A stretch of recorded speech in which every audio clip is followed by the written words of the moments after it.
The signal came from the Crab Nebula at 3:47 in the morning on a Tuesday, which was, Dara Reyes always said afterward, exactly the kind of time the universe would pick to end your life as you knew it.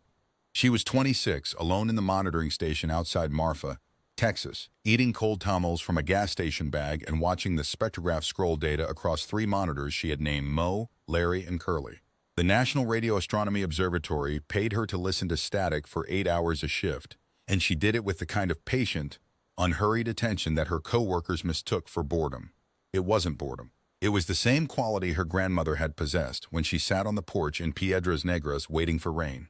An absolute certainty that what she was waiting for would come, combined with a total absence of anxiety about when. You couldn't rush the sky. You couldn't rush static. You listened and you waited, and eventually something in the noise resolved into signal, and then you had work to do. The spectrograph spiked so hard it clipped the display buffer and threw error codes on all three monitors simultaneously. Dara set down the tamale. The signal wasn't broadband noise. It wasn't a pulsar. She'd seen enough of those to know the pattern before the analysis finished. It wasn't a satellite bounce or an equipment malfunction or a weather balloon or solar interference or any of the 47 things she was trained to check first before she let her brain do the thing it desperately wanted to do, which was assign meaning. She ran all 47 checks in sequence methodically, her pen moving down the verification sheet in the same unhurried way she did everything, and with each check that came back negative, she felt something shift in her chest. Not excitement, not fear, something more fundamental than either. The feeling of arriving somewhere you've been heading toward for a long time without knowing it. When she was done with the 47th check, she sat very still for 30 seconds and looked at what the spectrograph was showing her. Then she picked up the desk phone, not her cell phone, not the encrypted government line, the plain old landline that connected to the overnight supervisor's office, and said, in a voice so flat it frightened the man on the other end, "Pete, I need you to come to monitoring station 4. I need you to not call anyone until you've seen this yourself. I need you to bring the rest of those tamales from my locker." And Pete, she paused, looking at the spectrograph, "Don't rush. I mean that, don't rush. Drive normal speed. It's been here for a while already and it's not going anywhere." Pete came. Pete saw it. Pete sat down in the spare chair and looked at the monitors for 5 full minutes without speaking, which was unusual for Pete, who generally filled silence by default. Then he called everyone. By dawn, there were 17 people in the building and 2 black SUVs in the parking lot, and one very stressed man from a department whose badge said nothing useful, trying to explain to Dara that this was now a classified matter and she would need to hand over her shift logs. She handed them over. She'd already made copies. The habit of a careful scientist who'd read enough history to know that data has a way of becoming inconvenient for the people in charge of it. She'd also already identified the repeating mathematical structure embedded in the signal, the one that no natural phenomenon produces, and out of what she would later describe as pure curiosity, and what her therapist would later describe as a coping mechanism for the most frightening discovery in human history. She had translated that structure into audio frequency, feeding the mathematical relationships through the workstation's tone generator to see what they sounded like. What came out of her headphones when she hit play was something that made her sit very still with her eyes closed for almost a minute. It wasn't music the way she understood music, but it was music the way she understood mathematics, a structured, internally consistent, intentional arrangement of elements that produced something larger than the sum of its parts. It had the quality of being about something. She couldn't have said what, but the feeling of it was unmistakable. This was a thing that someone had made, and they had made it to communicate, and it had been traveling through the dark for an indeterminate amount of time, carrying whatever it was trying to say. She kept that part to herself until she had better words for it. The thing about the signal was that it wasn't new. That was what the very stressed classified badge man didn't know yet. And what Dara knew because she had 4 years of archival data on those 3 monitors, and she'd already run the comparison while Pete was calling everyone. The signal had been arriving, faint and deeply buried, for at least 37 months, below the noise floor where routine analysis would catch it, but accessible to anyone who went looking with the right filters. They'd been broadcasting toward Earth for over 3 years. And for 3 years, Earth had been broadcasting back, not intentionally, not in any kind of deliberate response, but because the planet's aggregate electromagnetic output never stopped and had never stopped since the first radio tower went up in 1895. Every transmission, every television signal, every cell tower ping, every emergency dispatch frequency, Every satellite uplink, every garage door opener, every amateur radio enthusiast in a basement, every child with a walkie-talkie, every concert stage with its speaker arrays and its monitors and its feedback and its noise. All of it leaking constantly out through the atmosphere and into the dark at the speed of light, an unending river of sound-turned signal flowing outward in every direction, carrying everything humanity had ever thought worth broadcasting. They weren't responding to Earth reaching out. They were responding to Earth being loud. The black SUVs multiplied over the next 72 hours.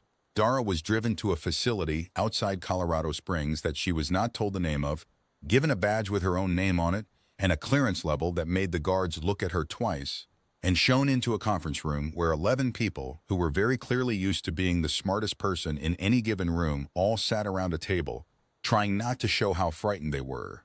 She recognized 3 of them from their published papers.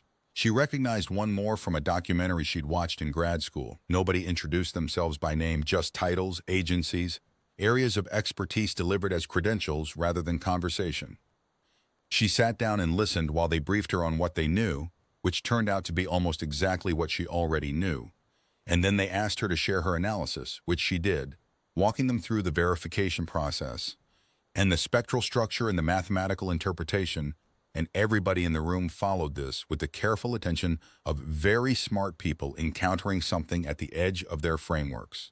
Then a colonel in the far corner asked if anyone had tried to interpret the mathematical structure as something other than a locator beacon. And Dara put her flash drive on the table without saying anything and waited while someone plugged it in. The audio translation filled the room from the conference system speakers. 11 people who were used to being the smartest person in the room sat and listened to something that was and was not music. Something that occupied the acoustic space where music lives without fitting any of the shapes music usually takes. A woman from JPL closed her eyes partway through and didn't open them again until it was done. A man from DARPA wrote something in his notebook and then crossed it out and then wrote it again. The colonel picked up the flash drive at the end and examined it as if he could read it by feel, which Dara found oddly humanizing, and then looked at her with the direct, undecorated attention of someone accustomed to cutting to operational requirements. "What do you think it means?" Dara had been thinking about how to say this since the monitoring station. She'd been turning the words over the same way she'd been turning the audio translation over, looking for the precise thing, the accurate thing, not the impressive thing or the alarming thing, but the one that was actually true. "I think," she said, "that they heard us playing, and they want to see the band." She was right. She was right in ways that nobody in that room was prepared to be right about, and by the time they understood the full dimensions of how right she was, there were ships in the sky over 7 continents, and every committee formed in the intervening months had been disbanded at least once, and restructured and in some cases disbanded again, and the only people who still had jobs that made operational sense were the ones willing to deal with what was actually in front of them, rather than what the planning document said should be in front of them. What was actually in front of them was a species the xenolinguists eventually designated the Keth, a working name built from a phoneme in their signal that seemed to function as a self-referential marker, the closest thing to a pronoun in their transmissions. They had been traveling between star systems for somewhere between 800 and 1200 years, which by their internal reckoning was approximately 4 generations, and what they had been doing during all that time was collecting.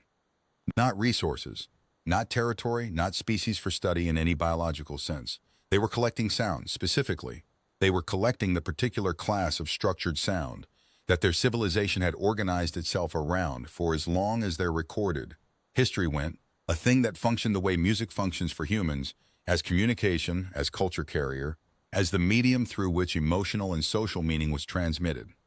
Their ships were built around acoustic systems. Their governance structures ran on harmonic consensus. Their history was stored in sound libraries rather than written archives. They moved through the universe the way a musician moves through a set list, following a signal, going where the frequency led them. In 800 years, they had found 11 worlds that produced this kind of sound. They had preserved 10 of them. What they found when they reached this pale blue dot in the Orion arm was something unprecedented in their entire recorded catalog, and the one word the xenolinguists kept returning to when they tried to describe the Keth's response. Based on the signal analysis, based on the transmission patterns, based on everything that came later, was the word for the state of being overwhelmed by something you have been searching for without knowing you were searching for it. They had been looking for this their whole civilization, without knowing what they were looking for. The first contact vessel was large and sleek and descended through the cloud cover over the Pacific Ocean 16 days after Dara's discovery with a deliberate, unhurried elegance that the military observers tracking it found profoundly unsettling.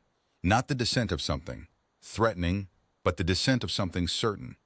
It moved like a thing that had already assessed its options and found them satisfactory.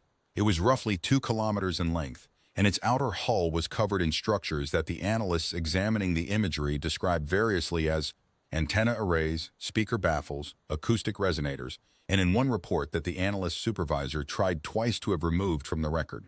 Frets, like the frets on a guitar, 18 rows of them running the ventral hull precise and uniform, with something running between them that appeared to vibrate under the vessel's own propulsion field.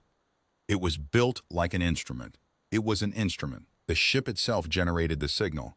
The sound was not a byproduct of its systems. The sound was the point. The vessel held position 3 kilometers above the Pacific for 6 days. The military tracked it from a dozen different installations. Diplomats drafted proposals. Linguists ran analysis on the continuous signal it was broadcasting. Physicists tried to determine how the hull structures worked.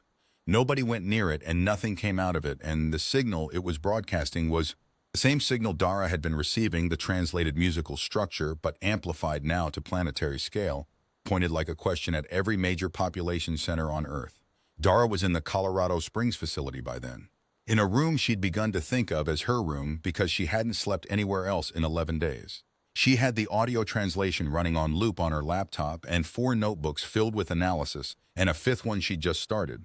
And she was doing the thing she always did, which was listening and waiting with the patience of someone who knew the signal was there and just needed more time with it to understand what it was saying. On the 5th day, she wrote something in the margin of Notebook 4, just 2 lines in her cramped, precise handwriting, and when she read it back, she sat very still for a long moment, the same way she had in the monitoring station. Then she went and found the colonel. He was in the operations center, running a threat assessment meeting with 8 other people. She waited in the doorway until he acknowledged her, then said, "They're waiting for us to respond in kind." He looked at her. "Not linguistically," she said. "They don't want a message. They want music. They heard ours, and they broadcast theirs, and now they're waiting to hear if we can respond. In kind, in the same language. The signal they're broadcasting isn't a threat assessment or a territorial marker or a diplomatic opening in any framework we have protocols for. It's an invitation. It's the thing you do when you sit down with someone and play the first note and wait to see if they'll play back." The colonel looked at her for a long time. "That's not a military decision," he said. "No," she said, "it's not." The decision was not made by the colonel. It was not made by the Secretary of Defense or the President or the United Nations emergency session that had been running continuously for 96 hours. It was made at 2:23 in the morning on a Wednesday by a 22-year-old audio engineer named Tomas Guillen, who was working the overnight board at KTRC in Albuquerque, New Mexico, and who had been sitting in the broadcast booth for 4 hours watching the emergency crawl on his phone tell him to maintain dead air per federal directive, and who had spent those 4 hours thinking about a specific thing that he would later say he couldn't have explained to anyone at the time. He was thinking about how music isn't a message. It doesn't carry meaning the way a sentence carries meaning, doesn't deliver information from sender to receiver in a linear way. Music is something you do together even when you're playing alone. You're playing into a tradition, into a conversation that started before you were born, responding to things you've heard and things you feel and things you don't have words for. Music is already a response. It is always, fundamentally, a response. He looked at the dead air directive on his screen for a long time. Then he queued up the most powerful thing in the station's library, a 3-minute and 47-second piece of distorted electric guitar and bass, and drums recorded in Los Angeles in 1969 by 4 people who were either geniuses or lunatics or the particular combination of the two that only operates at the edge of what's possible, and he pushed every fader to maximum, all of them, and he sent it out on every frequency the transmitter could push. The signal went out through the transmitter and up through the atmosphere, and it traveled at the speed of light across 3 kilometers of air and hit the ventral hull arrays of the Keth vessel like a fist and like an embrace. Simultaneously, the vessel responded in 37 seconds. The response was sound, not a weapon signature, not a landing procedure, a sound that emerged from the hull arrays and propagated through the atmosphere like a wave that had been building for an indeterminate distance and had finally found a shore, and every human being within 12 kilometers of the vessel moved involuntarily when it reached them. Not away from it, not in pain, but the specific involuntary movement of a body that has recognized a beat before the brain has processed it. Every person within 12 kilometers started dancing. Tomas was arrested 40 minutes later by 2 FBI agents who arrived at the station looking like they'd been awake for 30 hours, which they had been. He was held for 11 hours in a federal facility while 3 different agencies argued about jurisdiction, and 2 others tried to determine if what he'd done constituted a breach of the Emergency Broadcast Directive, an act of unauthorized first contact, or both. He was released when the arguments reached an impasse and someone higher up the chain decided the outcome made the question moot. He spent the night after his release in his apartment in Albuquerque with the windows open, listening, not to anything specific, just to the city. The ambient sound of people being alive in the dark, the traffic and the voices and the music leaking from windows and the wind that ran through the gap in the buildings on his street with a particular note he'd been hearing his whole life, that specific G-flat that his neighborhood made when the southwest wind came up, that he'd never told anyone about because there was no way to explain how you could love the sound of a city the way you could love a song. He called his mother. He told her something had happened at work, but that he was fine. They talked for an hour about his aunt's new apartment and his cousin's school situation, and a recipe his mother wanted to send him and whether he'd been eating enough. And when he hung up, he felt the particular kind of exhausted relief that only comes from proving to yourself, through the most ordinary possible means, that you are still entirely yourself. The Keth sent a delegation to the surface 9 days later. They were tall, between 2 and 3 meters at the upper end, though this variability turned out to reflect social function rather than biology. Their bodies were bilaterally symmetrical, but built on a slightly different skeletal axis than human bodies, giving their movement a quality that observers consistently described with the same word across different languages. Wrong. Not threatening. Wrong. Like watching a familiar motion at an unfamiliar speed, or a familiar instrument played in an unfamiliar tuning, something your brain knows the shape of but can't quite place. Their integument was not skin in any useful functional sense. It was a surface that modulated in texture and color with what became, over weeks of observation, recognizable as emotional state, though reading those states accurately required months of contact and in some cases remained ambiguous even for the specialists. Their heads were disproportionately large in the human frame of reference, housing primary sensory apparatus arranged to give them full spherical acoustic perception. They experienced sound the way humans experience sight, directional and richly spatial, primary rather than supplementary. They had no external hearing structures. They had surfaces that vibrated.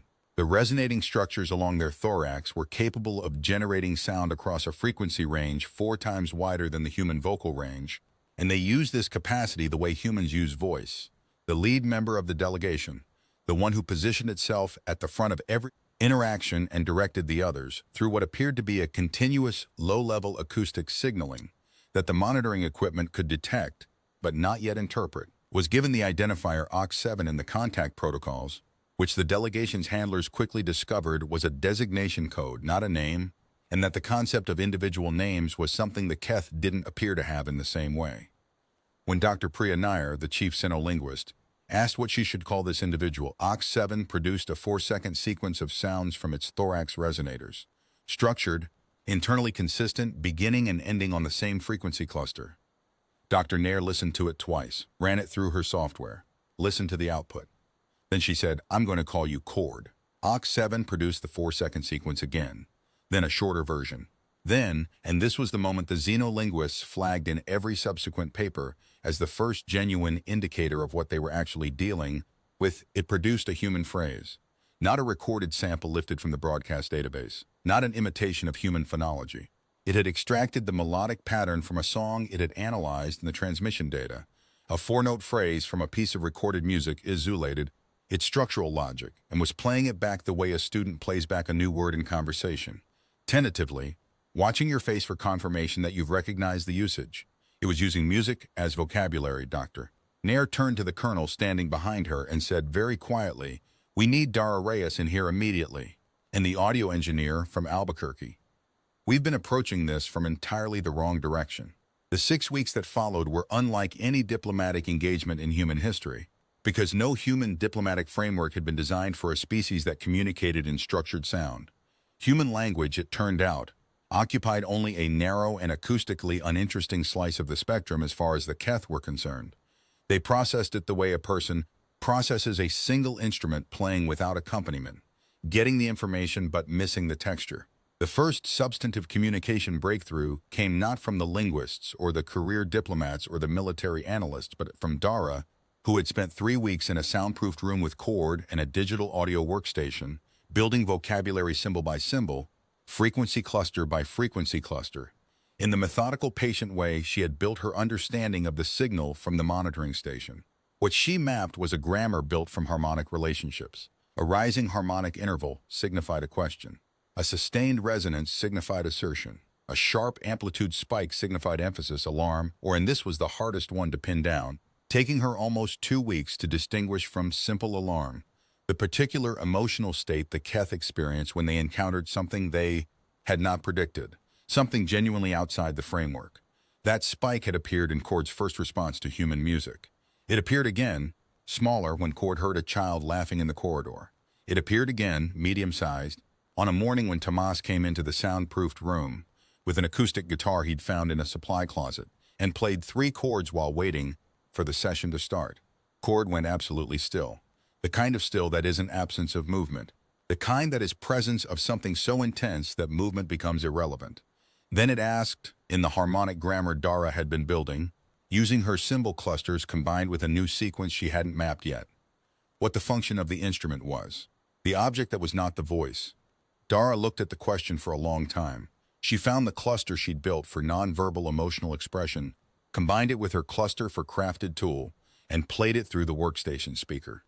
Cord produced its designation sequence, but at a different pitch than usual, a pitch that, after 3 weeks of mapping, Dara had come to associate with the spike cluster, with the unprecedented thing state. Tomas looked at her. She looked at her notes. She played another cluster, the one she'd been building for the concept of again, please. He played another 3 chords. A different progression, minor this time, unresolved, a progression that moved through changes and then stopped without arriving anywhere, hanging in the air of the soundproofed room like a sentence ending mid-word. Cord's surface shifted to a deep blue that Dara had mapped tentatively to the neighborhood of longing or recognition. It stayed blue for a long time. What happened next lasted 4 hours and could not be described as a session or a performance or an exchange in any language that had been designed before that morning. It was something that had no prior name in English and only an approximate one in the Keth harmonic grammar, a shared occupation of acoustic space by 2 entities for the purpose of mutual understanding through the medium of the thing they were mutually trying to understand. Tomas played. Cord listened, responded, generated sounds through its thorax resonators that shared structural characteristics with everything it had been absorbing from the broadcast data, not imitation integration. The blues progressions Tomas had grown up on, the raga scales from a record his college roommate had played obsessively, the call and response patterns he'd learned from his first teacher, the polyrhythmic layering from the West African music he'd spent 6 months studying in his early 20s. Cord absorbed all of it and began incorporating it immediately, not as quotation but as influence, the way a musician incorporates something they've just heard into what they're playing. By the end of 4 hours, they were doing something together. Dara wrote 4 words in Notebook 12. They learned by listening. This was the thing that the military analysts and threat assessment teams found genuinely difficult to operationalize, because no one had written a playbook for a species whose primary expression of intelligence was the ability to hear something and understand it not just cognitively but wholly, to absorb a new sound structure and incorporate it into an existing framework the way water incorporates a new tributary. The Keth were not what the threat models had been built for. They were not expansionist in the territorial sense. They were not interested in resources or strategic position or biological material. They were not, in any useful operational definition of the word, hostile. They were something much harder to prepare for, a species for whom the most sophisticated possible activity was deep listening, for whom the highest expression of power was integration. They had been doing this for 800 years. They had the acoustic output of dozens of civilizations in their cultural memory, most of which no longer generated new sound. The problem, and there was a problem, the kind that emerges at the speed of geology, and then suddenly arrives at the speed of weather, was that the Keth's interest in Earth's acoustic environment was not disinterested curiosity. Their civilization ran on sound in ways that went far beyond communication or culture. Sound was the medium through which their social structures organized themselves, through which governance decisions were reached, through harmonic consensus, through which history was stored and retrieved and transmitted across generations. The ongoing health of their civilization required continuous integration of new source material. After 800 years of travel, after 11 worlds, after a catalog that contained more acoustic data than any human archive in any medium, they were approaching something the xenolinguists eventually translated as harmonic exhaustion, a state in which the existing catalog could no longer generate sufficient novel combinations to sustain the civilization's organizational processes. The frameworks were saturating. The library was too known. Earth was not just interesting to the Keth. Earth was unprecedented. Earth was a world with several billion individual acoustic sources, each one a unique consciousness with unique history and unique experience, producing something the Keth had never encountered in any prior contact. Not a cultural music, defined by tradition and consensus and central authority. Not a single tradition or a bounded set of them, an ecosystem. Thousands of musical traditions, hundreds of thousands of working artists, millions of individual pieces all different from each other, generated continuously, evolving in real time, each one shaped by the specific irreplaceable interior life of the person who made it, and the whole system with no center and no authority and no plan and no end state and no keeper and no archive that could ever be complete because new things were being added faster than any archive could process them. The Keth had a word for this. It translated approximately as the place where all sound originates. Their council met for 11 days in the vessel over the Pacific. What they were debating was something that had never come up in 8 centuries of contact operations, because nothing had ever required them to reconsider the preservation protocol. Cord came to the soundproofed room on the 4th day of the council session, during a recess. It came alone, no handlers, no protocol officers. It sat across the workstation from Tomas and produced a sound Dara had flagged 3 weeks earlier as potentially significant, but hadn't been able to place in her mapping framework. She listened to it twice and cross-referenced 4 pages of notes before she found what she was looking for. She looked at Tomas with an expression he'd come to recognize in the weeks they'd been working together. The expression of someone whose analysis has confirmed the thing she was afraid to analyze. That's the distress cluster combined with the urgency marker, she said quietly. The council's going to make a decision and Cord is. She paused. I think Cord is telling us first. Tomas set down his guitar. Telling us what? Dara played her best approximation of the symbol cluster for uncertainty back through the workstation. Cord responded immediately. Its designation sequence, then the urgency cluster, then the symbol she'd built for taking. The word she'd built for taking was one of the first clusters she'd mapped, because it appeared in the Keth transmissions repeatedly, and she'd wanted to understand its range of meaning early. It covered everything from simple physical collection to the broader concept of permanent acquisition, the removal of something from its source. She looked at Tomas. They're going to take it all, she said. The whole acoustic library, everything that's been transmitted, every recording ever broadcast, every live signal they can capture. They're going to archive it all, and she stopped. And what? Tomas said. And make sure nothing new can be added. The silence in the soundproofed room was the specific silence of people who understand what they've just heard and are taking the time to let it fully arrive before they respond. What does that mean for the? Tomas started. For the sources, Dara said. I don't know exactly. Cord is. She looked at the Keth individual across the workstation. I think Cord is warning us. I think they're telling us before the council announces it. She looked at Cord for a long moment. Then she played a cluster she'd been building tentatively for the concept of disagreement. She'd never used it in a session before. There had been no occasion. She played it now not as a statement but as a question, pointing it toward Cord with the rising harmonic structure she'd mapped as interrogative. Cord's surface shifted rapidly through several colors. Then it produced, raw from its thorax resonators, at a volume that vibrated the acoustic foam panels, the longest and most complex sound Dara had heard it make outside of the 4-hour session with Tomas. She didn't translate it immediately. She recorded it and sat with it and worked through it for 4 hours after Cord left, cross-referencing every cluster she'd mapped. When she had a working translation, she wrote it down and read it back and then sat for a long time looking at it. The closest she could get was, I hear both sides, and I have been hearing this world for 11 weeks. And I have heard nothing in 800 years that sounds like this. And the Council has not been in this room. Cord was overruled. The council's decision came on the 8th day of their session, broadcast on a planetary scale signal that saturated the electromagnetic spectrum from ELF through shortwave, arriving at every receiving installation on Earth simultaneously. Its content, translated through Dara's framework and verified by 3 xenolinguists independently over a period of 6 hours, was, the acoustic environment of this world will be preserved in the Keth archive. Preservation requires cessation of independent generation. The sources will be silenced. The world's sound will continue in the archive, accessible in perpetuity. This is the highest honor the Keth grant to a sound-generating world. Preparation for the preservation protocol will begin in 112 hours. 112 hours. Not quite 5 days. They called it an honor. The silencing mechanism was not a weapon in any conventional sense.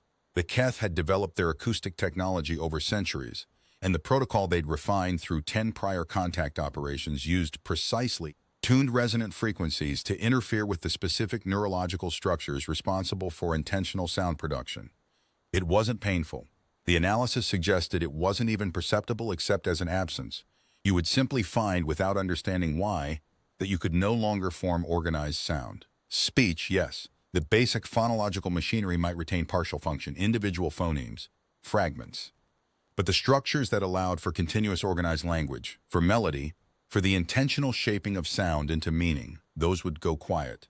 You would be able to hear perfectly. You would be able to access the archive. The Keth had a delivery mechanism for this, a kind of ambient acoustic field they'd used successfully on all 10 prior worlds. You would spend the rest of your life surrounded by 800 years of other civilizations' music. You would just never make anything new yourself. The military ran every available response scenario in the first 24 hours after the announcement. There were no good options. The silencing signal would propagate through the atmosphere at the speed of sound, which was slower than light and gave a theoretical interception window. But the window was measured in minutes at planetary scale, and any weapon system with the capability to damage the vessels required close approach, and close approach triggered the vessel's automatic response. They'd mapped it in the monitoring data, a standoff field that activated any time a military platform came within 15 kilometers. The vessels had been positioned at atmospheric altitude precisely to preclude the kind of response that required distance. 112 hours became 90, became 60, became 40. Dara was in the situation room watching the countdown on the main display.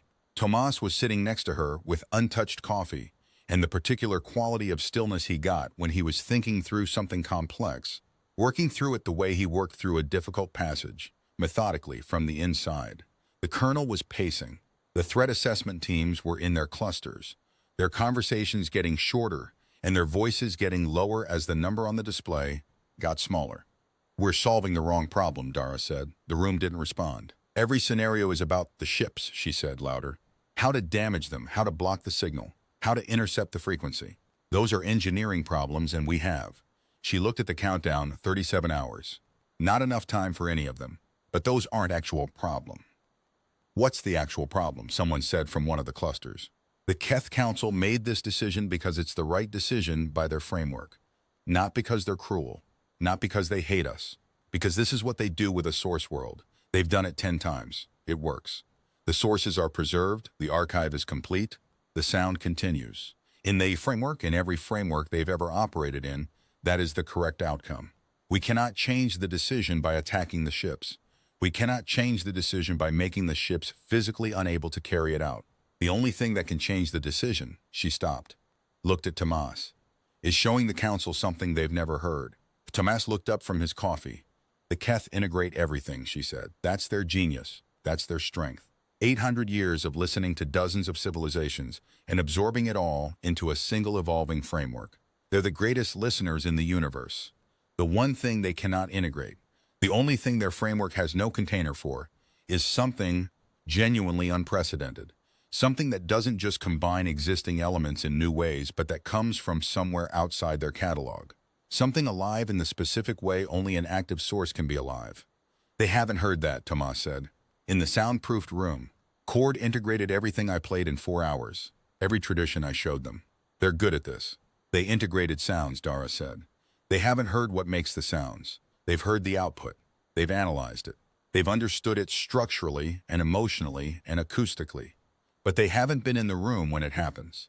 They haven't heard the part you can't archive. She looked at him. The part where you don't know what comes next. The colonel stopped pacing.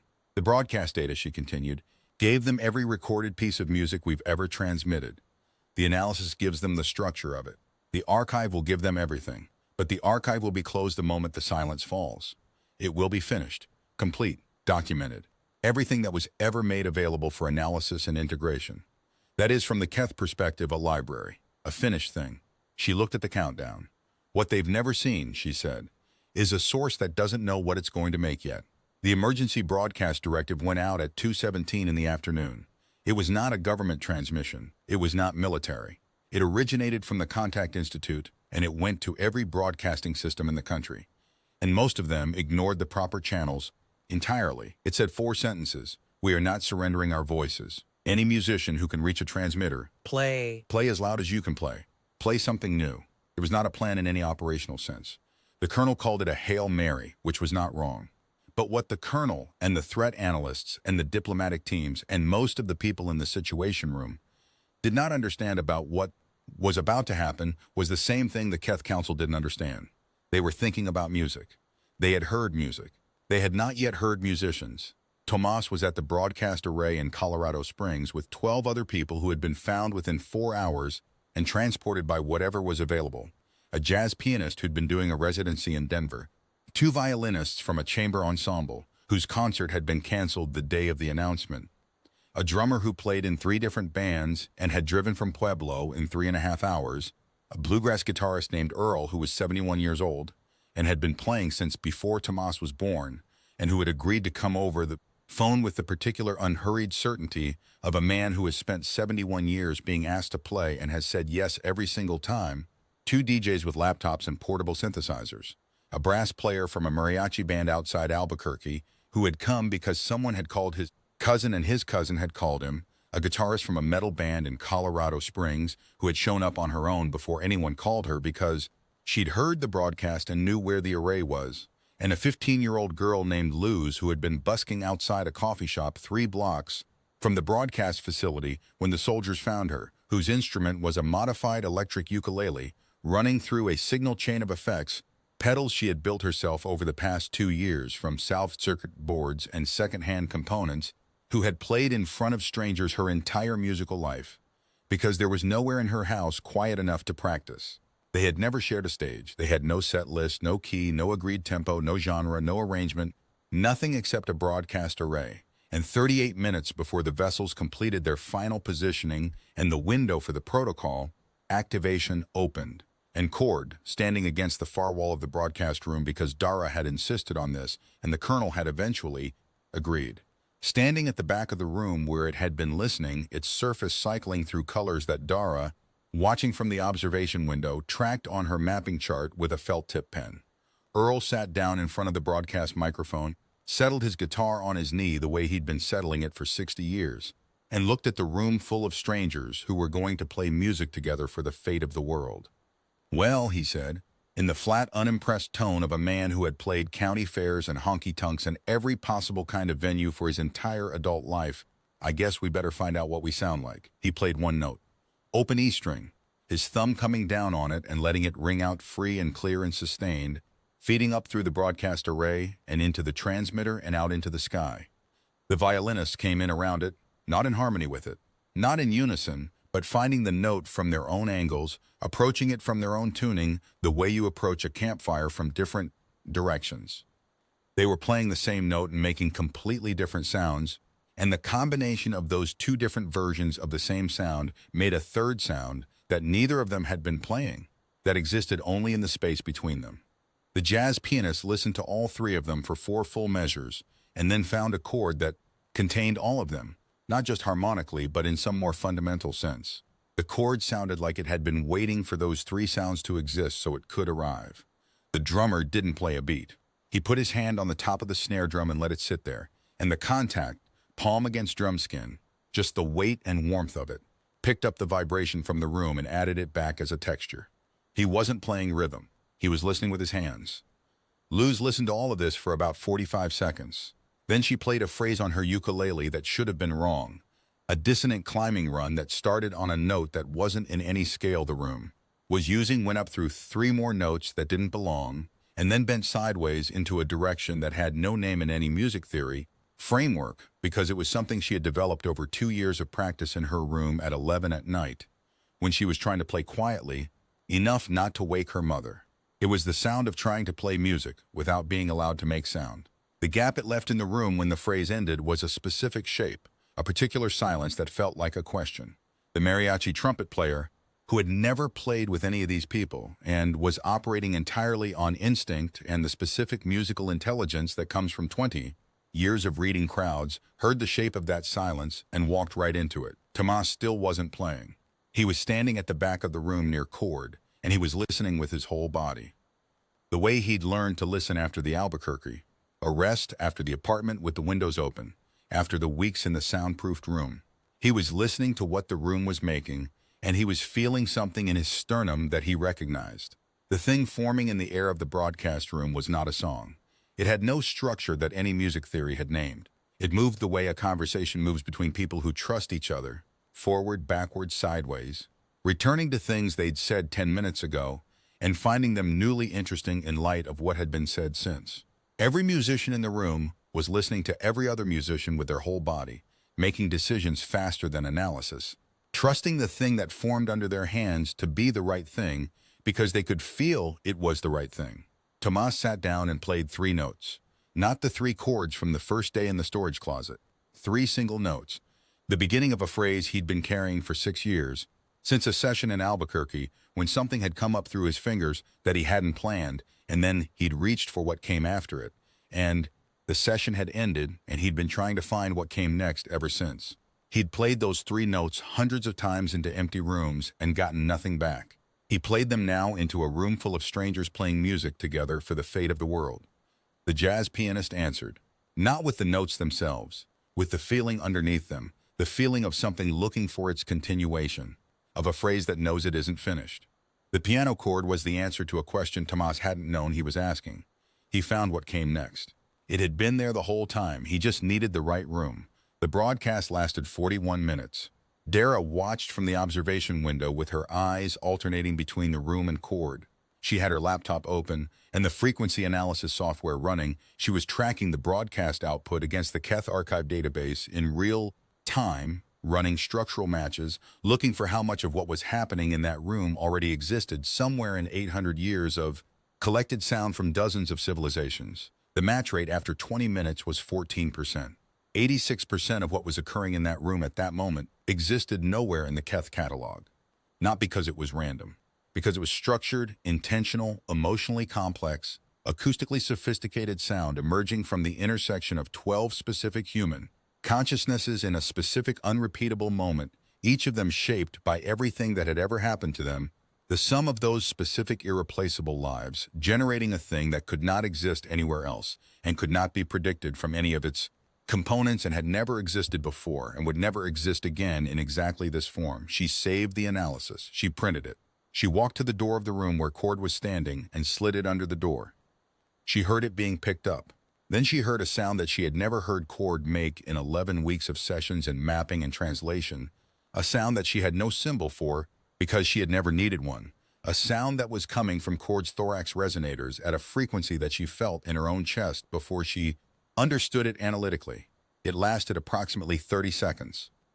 Then Cord opened the door and walked to the broadcast window and stood there, looking at the 12 people in the room playing music together, and its surface shifted to a color that Dara had seen exactly once before, when it had first heard a child laughing in the corridor outside the contact facility 11 weeks ago. The color it had been making when it didn't know what to do with something that delighted it. Dara opened her laptop and found the cluster she'd built for the concept of urgency. She transmitted it through her portable workstation speaker to get Cord's attention. Cord looked at her. She pointed at the ceiling, at the ships overhead. Cord understood. The transmission cord sent to the council vessel lasted 6 minutes and contained, as far as Dara could reconstruct from the signal data, the frequency analysis printout, a compressed excerpt from the broadcast, the ambient sound from the room and something else, something from Cord's own resonators, a long complex sequence that Dara spent 3 days translating after it was over, and that she eventually rendered as, "I have been in this room." The analysis does not contain what was in this room. The archive will not contain what was in this room. Not because it is too large, but because it is not finished yet. And it will not be finished as long as the sources remain. You have been listening to what this world makes. I have been listening to why. They do not know why themselves. That is why you cannot contain it. That is why you must not. The vessels were at full positioning at 44. The silence protocol was armed. At 4:47, the Council transmitted to the diplomatic channel for the first time since the preservation announcement.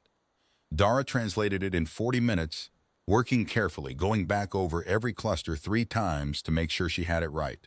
When she was done, she read it to the room in the quiet voice of someone delivering something that deserves not to be shouted. We have traveled 800 years. We have heard everything we believed the universe could make. We have been wrong in this belief for the first time. We have never encountered a source world that did not know what it was making before it made it. You generate sound from a place you cannot see, from a process you cannot observe in yourselves, from lives you cannot step outside of. This is not a library. This is not a collection. This is something alive that is not yet finished. We do not have a container for this. We cannot preserve it by ending it. We must stay and listen. The silence protocol stood down. The vessels did not leave. The years that followed were the most complicated, frustrating, rewarding, frightening, and in a way that most of the people who lived through them would only be able to name much later. Beautiful period in human history. Not because they went well. They didn't go well.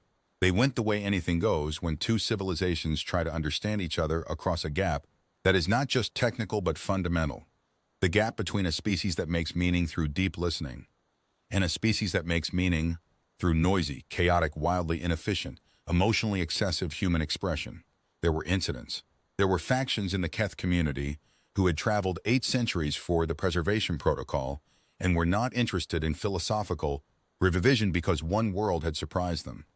There were humans who found the presence of the vessels terrifying regardless of outcomes, and humans who tried to exploit the contact for personal or national advantage, and humans who were so overwhelmed by the reality of what was happening that they couldn't function in their normal lives. The silence protocol was never activated. Cord remained. Not as a diplomat or a cultural observer, the formal protocol designations became meaningless within a year as the contact evolved past anything the frameworks had been built for. Cord remained because the specific individual who had been in the soundproofed room and the broadcast array and the 41-minute session had been changed by what it had heard, in ways that its civilization's framework did not have good language for. It had encountered something it couldn't integrate in the normal sense, couldn't absorb and incorporate and move on from. It was still in process, still listening. Dara saw it most clearly 3 years into the contact, during one of the informal acoustic exchange sessions that had replaced the official ones. She was watching from the usual observation window when Cord and Tomas were working through something, a collaboration that had evolved so far beyond the structured session format that it barely resembled those early days in the soundproofed room. They were playing together in the way that musicians who have played together for years play, finding things in real time, leaving space, filling it, surprising each other, and not flinching from the surprise. Tomas played something that he clearly hadn't planned, a phrase that came up through his hands and surprised his own face when it landed. Cord's surface went to the unprecedented thing color, the spike color. Tomas laughed. Cord produced a sound Dara had never heard from it, a short, sharp acoustic burst in the higher registers, structurally nothing like any of the sounds in her mapping framework. She listened to it 3 times on the recording afterward. She never fully translated it. The closest she could get was the acoustic equivalent of a smile, not happiness exactly, not amusement exactly, but the specific response of a consciousness that has witnessed something it didn't expect and found the unexpectedness delightful. Cord was learning to be surprised. This was, as far as Dara could determine, something that had not happened to any Keth individual in living memory. The concert in the field outside Colorado Springs, the big one, the one that made the history books, happened in the 2nd year of the contact, organized by no one in particular and attended by everyone available. The vessels were positioned at low altitude, hull arrays open, receiving. 40,000 people in an open field in the Colorado autumn with whatever they'd brought to play. No stage, no set list, no headliner, no program. Earl was there with his acoustic guitar. Tomas was there. Luz was there, 16 now, with new pedals she'd built over the summer, a new signal chain, sounds that she'd been developing in her room at night that she'd never played for anyone yet. Dr. Nair was there with a tambourine someone had given her, and she played it the whole night with the full-body commitment of someone who had been waiting their entire career for permission to be this ridiculous at this volume. Cord was at ground level, not behind glass. In the crowd, or rather at the edge of it, standing in the dry autumn grass with its surface running through the full range of colors Dara had mapped, and several she hadn't. It started the way it always started. Earl sat down in the grass and played one note. 40,000 people came in around it. What the Keth Council heard, through the hull arrays, through Cord's live transmission, through every receiver on every vessel, was something they had spent 3 years developing the framework to understand, and still did not fully understand, which was the crowd. Not the music itself. They had the music, they had the analysis, they had 3 years of continuous acoustic data from Earth's transmissions. What they had not been able to fully model was the human ambient, the sound that surrounded the music, the child who got frightened by the volume and cried and was held, the old couple near the back who had been arguing in the car for an hour and had not spoken since, both of them singing the same chorus without looking at each other. The teenager who'd come alone and didn't know anyone and was standing at the edge of the crowd feeling the bass in her sternum and closing her eyes. The old woman who couldn't find her grandson anywhere in the 40,000 people, but was staying anyway, moving her feet to something she'd never heard, her face doing the thing faces do when music reaches the place words can't. The incidental sounds, the irreducible ones, the ones that didn't exist anywhere in the archive and couldn't be generated from analysis and wouldn't be the same tomorrow because these specific 40,000 people would never all be in this field again at this age in this evening with this particular light going sideways through the grass. Cord transmitted to the council for the second time in 3 years. The transmission, as Dara later translated it, said, "This is the proof. You cannot archive the act of being alive. You can have everything they have ever made and not have this. They are not making the sound. They are being the sound. All of them. All of the time. Even now, even the ones who are not playing, even the ones who are only listening. They are part of the making, because they are the reason the making matters. You cannot silence the sources and keep the sound. The sources are the sound. The council incorporated this. They had been incorporating things for 800 years. This was the hardest thing they had ever been asked to incorporate. Not a new musical structure or a new acoustic relationship or a new frequency range, but a new way of understanding what music was for, what the sources were for. They incorporated it. They changed, not easily, not completely, not without argument and factionalism and the slow, painful process of a civilization revising its foundational assumptions. But they changed, the way things change when they encounter something genuine that they cannot unsee. The silence protocol was formally decommissioned in the 5th year of contact. This was not announced publicly. The Keth didn't make public announcements in the human sense, but Cord told Dara, in the harmonic grammar she'd spent 5 years building, and Dara wrote it in Notebook 41 and marked the page with a strip of red paper so she could always find it. She told Tomas over coffee in the Contact Institute cafeteria. He was quiet for a moment. Then he said, Earl would have liked to know that. Earl had died the previous spring at 73, still playing. The last recording he made was in a kitchen in Colorado, 2 weeks before he died. A single guitar, and his voice and his daughter laughing at something off-camera partway through. It was 2 minutes and 18 seconds long.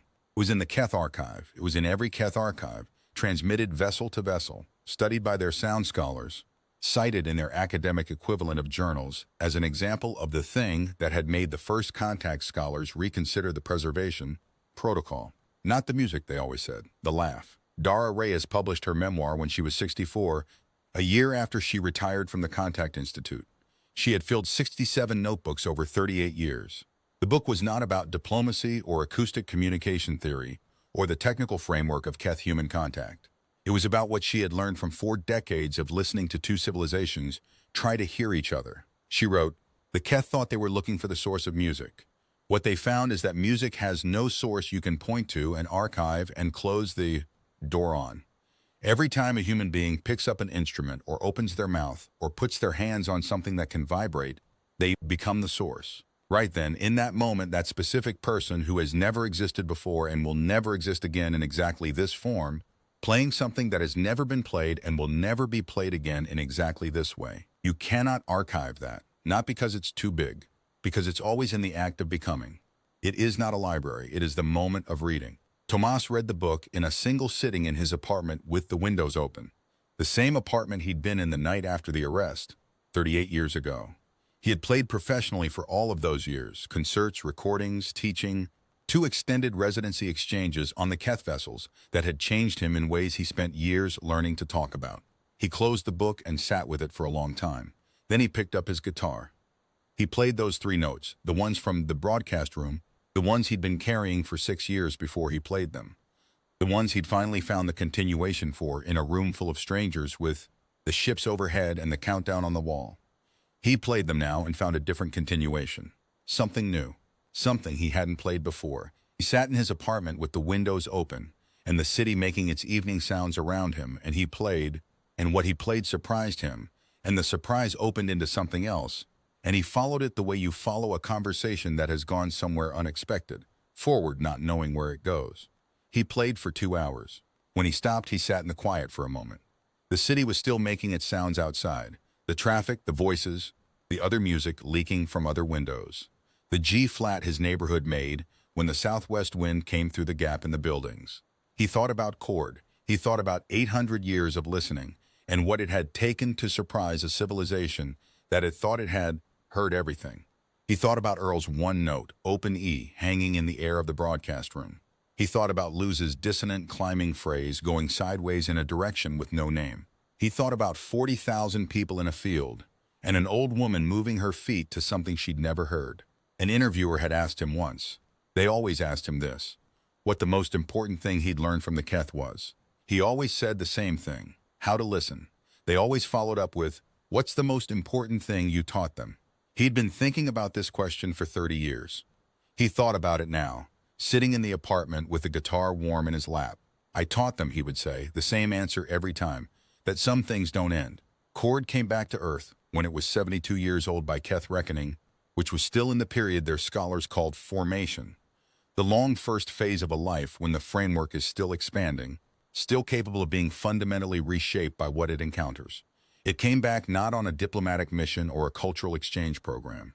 It came back because of a 15-second clip in the most recent broadcast data, a recording session from Lagos, an artist nobody outside a small circle had heard of yet, something in the structure of it that didn't match the archive.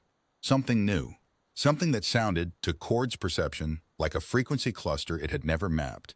It landed on a Thursday morning in late October when the sky over Colorado Springs was the specific blue that only happens at altitude in autumn, clear and cold and entirely itself. It came to the field, the concert field, the one that had been used for informal exchanges for 30 years now, the one where the grass was worn down in patterns from 30 years of people sitting and standing and moving to music. It stood in the dry grass at the edge of the field with its hull resonators open to the wind. The wind made sound through them, not music, just the planet breathing, just air moving through structures designed to receive it. Chord's surface shifted to the color Dara had first mapped in the soundproofed room 11 weeks into the contact, the color of the unprecedented. Think state, the color of a consciousness encountering something outside its framework. It held that color for a long time. Dara was 71 and retired and living in Marfa in the house she'd grown up in. Her notebooks were in boxes in the study, 67 of them, in order. She still listened to static sometimes, old habit. The sky outside her window was full of things she'd spent her life learning to hear. She got the call from her former assistant on a Thursday morning while she was sitting on the porch with coffee, watching the clouds build to the southwest. She thanked him, hung up, and sat with the news for the amount of time it required. Then she called Tomas.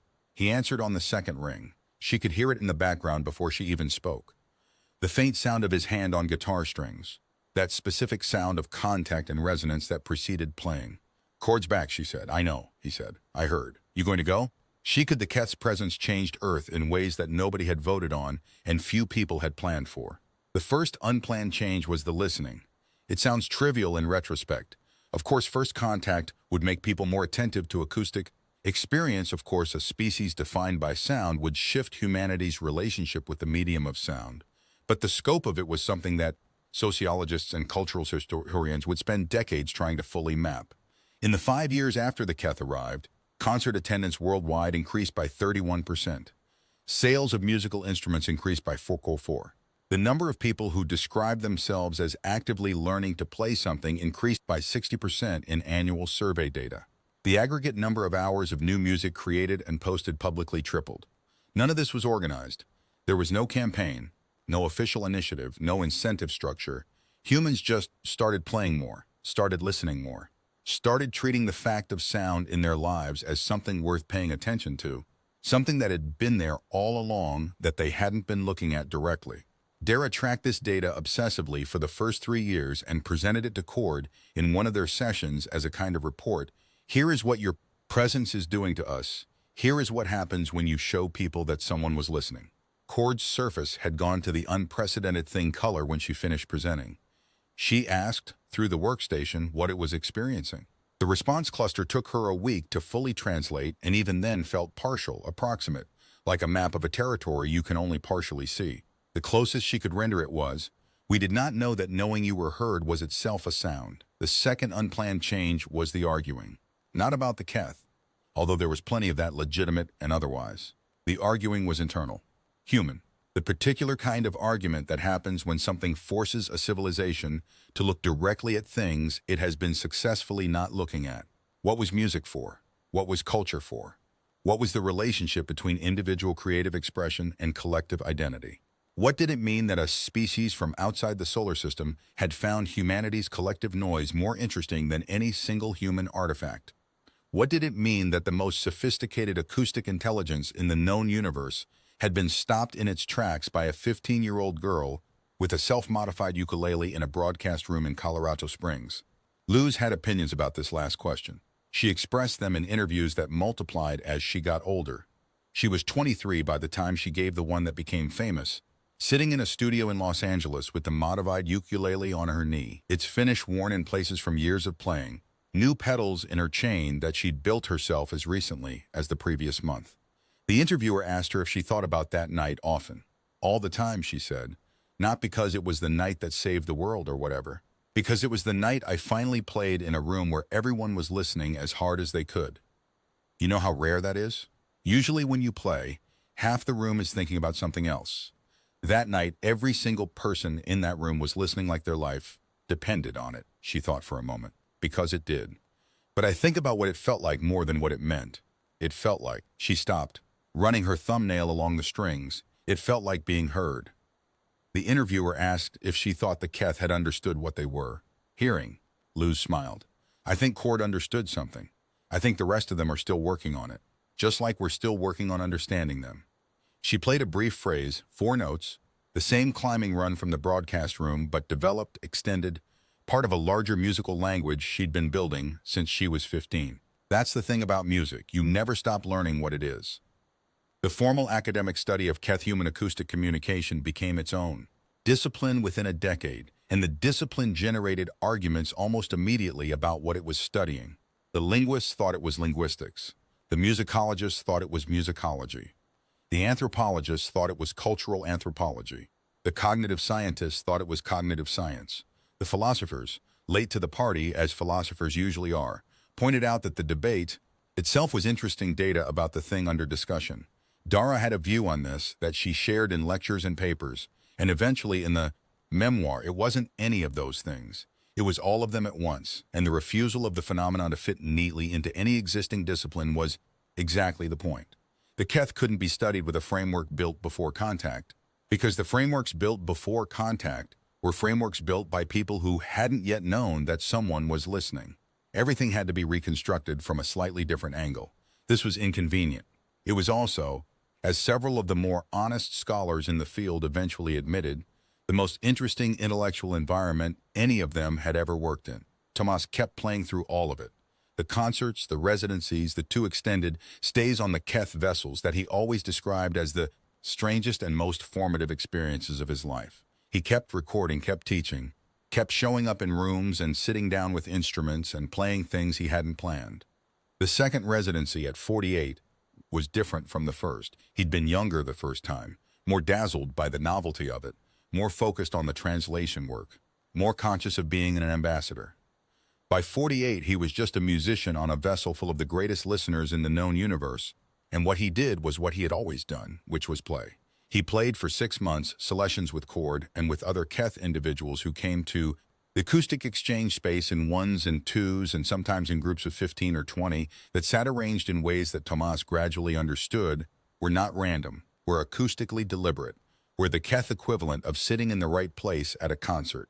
The thing that surprised him most on the second residency was not the Keth's response to his music. He'd expected the integration, the incorporation, the sophisticated listening. What surprised him was the silence. Not the forced silence of the protocol that had never been activated. The chosen silence, the way the Keth individuals would sit in the acoustic exchange space for long periods between sessions, in a silence that was actively sustained, that had texture and a quality to it that took Tomas several weeks to identify. He'd been in many kinds of musical silence. The silence before a piece begins, the silence inside a piece, the silence after it ends. This was different. This was the silence of something still listening after the sound had stopped.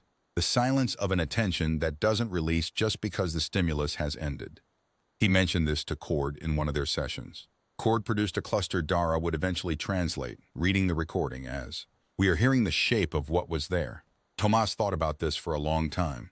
He thought about it on the transit back to Earth, in the small cabin the Keth had configured for him. Lying in the dark with the vessel's ambient acoustic field around him, the faint, constant structured sound that was the Keth equivalent of a comfortable room temperature, the acoustic baseline of a world that never went silent. He thought about Earl's note, open E, ringing out in the broadcast room and then not ringing, and the shape it had left. He thought about Luz's dissonant climbing phrase and the specific silence it had left when it stopped. He thought about those 3 notes he'd been carrying for 6 years and the shape they had made in every room he'd played them into, the particular quality of weighting they carried wherever he took them. He thought about the shape of things that had been there. He wrote a piece when he got home. Not the 3 notes, something new, something that had come out of 6 months of listening in the presence of the greatest listeners in the universe. It was quieter than anything he'd recorded in years. It had a lot of space in it, not empty space, not absence, but space that was doing something, that was holding the shape of what had been there. He recorded it in his apartment in Albuquerque on a Tuesday afternoon with the windows open and the city making its sounds outside. He didn't tell anyone he was recording it. He just set up a microphone and played it through twice, chose the first take, and uploaded it to the standard broadcast channels the way he'd been uploading music his whole career. The clip that reached Cord, on the vessel, between star systems 3 light minutes from Earth by then, was 15 seconds of the middle section, a phrase that had no precedent in the Keth archive. The unprecedented thing spike in the monitoring data was the largest recorded since the first Albuquerque broadcast 46 years earlier. Cord turned around. 800 years of a civilization's practice, 8 centuries of preservation protocols and acoustic archives, and the assumption that you could have the sound without the source, all of it revised by the specific sound that one specific human being made in one specific afternoon in an apartment in New Mexico with the windows open and the city audible in the background and a cup of coffee going cold on the kitchen counter. You cannot archive the act of being alive. You can only stay and listen. The field in Colorado was quiet when Cord arrived on that Thursday in October. Quiet in the way things are quiet in autumn, not empty but still. The kind of still that accumulates slowly the way cold accumulates, 1 degree at a time until it's the whole character of the air. Cord stood in the grass at the field's edge and felt the wind through its hull, resonators, and listened to the planet. The planet was making its sounds. It was always making its sounds. It had been making sounds since before any life on it had been capable of hearing them. Since before any life on it had been capable of thinking about what sounds were for. It made sounds now in the full awareness of being heard by something that had traveled a very long way to listen. And in that awareness, perhaps, with something extra, some quality that a philosopher might call self-consciousness, and that Dara, in the last chapter of her memoir, had called simply attention. The planet was listening to itself, a little bit now, a little bit more than it had been before. Cord's surface held the unprecedented thing color as the wind moved through its resonators, and the October light went sideways through the grass, and somewhere across the field, barely audible, someone was playing music. Someone was always playing music. Cord had been listening to it for 11 weeks the first time it came to this world, and for 30 years since, and for the 6 months of Tomas's residency, when it listened as closely as it had ever listened to anything, and for the 3 years since in the recording data, and it was still, after all of that, after 800 years of practice and integration and the most sophisticated acoustic perception in the known universe, still finding new things in it, still finding things that didn't fit the framework, still finding things that required the framework to grow. This was, Cord had concluded over 30 years of study, not a problem with the framework. It was the fundamental nature of the source. The source was not a library. The source was not an archive. The source was not a finished thing that could be cataloged and preserved and circulated in perpetuity.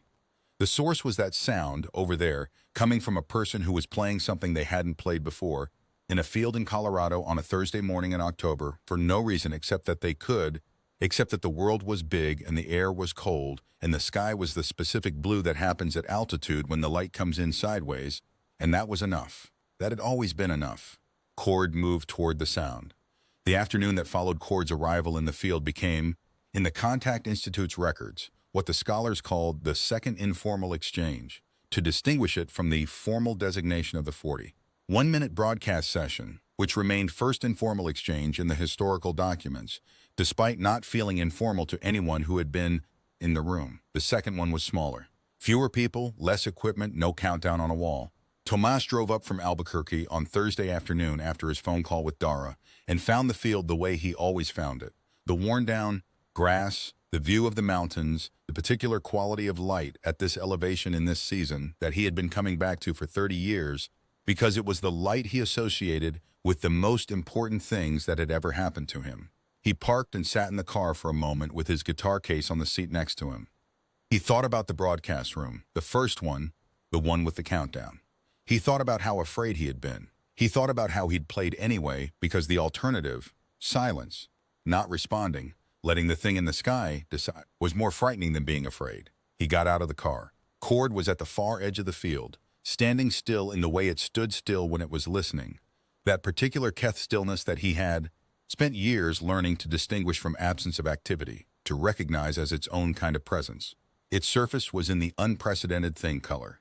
He'd seen that color on Cord so many times over 30 years that it had stopped reading as dramatic to him. It had become simply the color of Cord encountering something worth attention, the color of a consciousness that had not stopped being surprised by the world it had traveled to study. Tomas walked across the field. His boots on the dry grass made a sound, a specific sound, dry October grass under leather soles, that he had never consciously noted before this moment and would never forget after it. Cord turned when he was 20 meters away. Its surface shifted not to a new color, but to a deeper version of the same one. The unprecedented thing color intensified. He thought, it's been hearing me approach. It's been processing the sound of my footsteps for the past 30 seconds. He'd been aware of this quality of the Keth for years, that they heard things you didn't know you were saying, but it still made him feel, in a way he couldn't fully articulate, simultaneously exposed and understood. He stopped 2 meters away. They stood in the field in the late afternoon light and looked at each other, or the Keth equivalent of looking, which involved the full-body acoustic attention that Dara had spent years mapping, and that Tomas had come to feel the same way he felt the regard of a very attentive audience, as presence. He said, "Long way to come for a 15-second clip." He said it in English, which Cord had been processing for 30 years and now understood in ways that far exceeded the original linguistic analysis. Not just the words, but the cadence, the register, the specific kind of humor that lives in understatement. The thorax resonators produced a short burst in the high registers, the sound Dara had never fully translated. The sound of a consciousness that found the unexpectedness of something delightful. Tomas sat down in the dry grass. He opened his guitar case. He took out the guitar, the same one he'd been playing for 22 years. Its finish worn in the same places his hands always went. Its sound shaped by decades of playing into dozens of different kinds of rooms. He settled it on his knee. Cord sat down across from him. It had been sitting down in human company for 30 years, and had done so in 100 different chairs and on 100 different surfaces, but there was still something in the motion that retained its particular Keth quality. That slight wrongness of axis, that movement at an unfamiliar speed. He'd stopped noticing it as wrongness years ago. It had become simply the way Cord moved. The specific familiar strangeness of someone you've known for a long time who is nothing like you and entirely comprehensible. He played 3 notes. Not the original 3, not the phrase he'd been carrying for 6 years, the one he'd finally found the continuation for in the broadcast room. These were different. These were the 3 notes from Tuesday's recording, the ones from the piece he'd made in the afternoon in his apartment with the coffee going cold. The 3 notes that had been in 15 seconds of a recording that had reached a vessel 3 light minutes from Earth and turned it around. He played them into the October air in the field in Colorado and waited. Cord's resonators produced something he had never heard. A sound that started low, sub-bass, felt in the chest, and built through a series of harmonic intervals that he recognized from Dara's framework as a combination of several clusters he'd encountered separately over 30 years. Unprecedented thing, returning, and a third one that Dara had built late in her mapping work that she'd designated simply the cluster for things that were worth the distance. The sound lasted about 8 seconds, then silence. The particular Keth silence, still and attentive, hearing the shape of what had been there. Then Cord played its 4-second designation sequence. The sound it had been making to identify itself for 30 years. The sequence that meant I and is and was. But at a pitch Tomas had only heard it used once before. In the soundproofed room 30 years ago, when it had played the unprecedented thing spike for the first time in response to 3 chords from a guitar found in a supply closet. He played back. He didn't play the 3 notes again. That phrase had done its work, had said what it had to say. He played something new. Something that came from the afternoon and the light and 30 years of playing with Cord, and the specific quality of the October sky, and the knowledge that this being had come back across interstellar distance because 15 seconds of music had surprised it. He played something grateful. Not a sentimental thing, not simple or easy. Music that was grateful the way a conversation is grateful when 2 people who have been talking for a long time find that they still have things to say, that the talking hasn't made the territory smaller but larger, that they are farther into something interesting than they were when they started. Cord listened. Then it answered. They played until the light went flat and the field went cold, and the first stars came out over the mountains. The stars that were just stars to Tomas, that were waypoints and waypoints and waypoints to Cord, that were both of those things and neither, that were whatever they were to whatever was out there still traveling, still following the signal, still going where the sound led. They played past the point where playing seemed like the right word for what they were doing. They played into territory that didn't have a name yet, in any language either of them had, because it was new and the new things don't have names until someone has been in them long enough to know what to call them. Dara would have translated it if she'd been there, and then sat with the translation for a long time before she filed it, and added a note saying that the translation was approximate and probably always would be. But she wasn't there. She was in Marfa, on the porch of her grandmother's house, watching the rain come down on the desert, and feeling in her sternum the frequency she had first felt in a monitoring station 38 years ago when the spectrograph spiked, and she sat in the knowledge that something was arriving from a very long way away. She was humming. She didn't know she was humming until she heard herself, and then she listened to what she was humming and recognized it.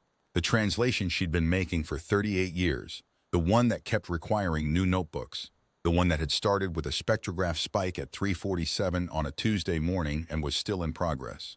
She was humming the shape of it. Not the whole thing, not the formal version, just the part that lived in the body before it lives in the mind, the part that comes before you know what something means and just know that it matters. She hummed it into the rain. The rain came down. The world made sound. It was still not finished. It would not be finished for a long time.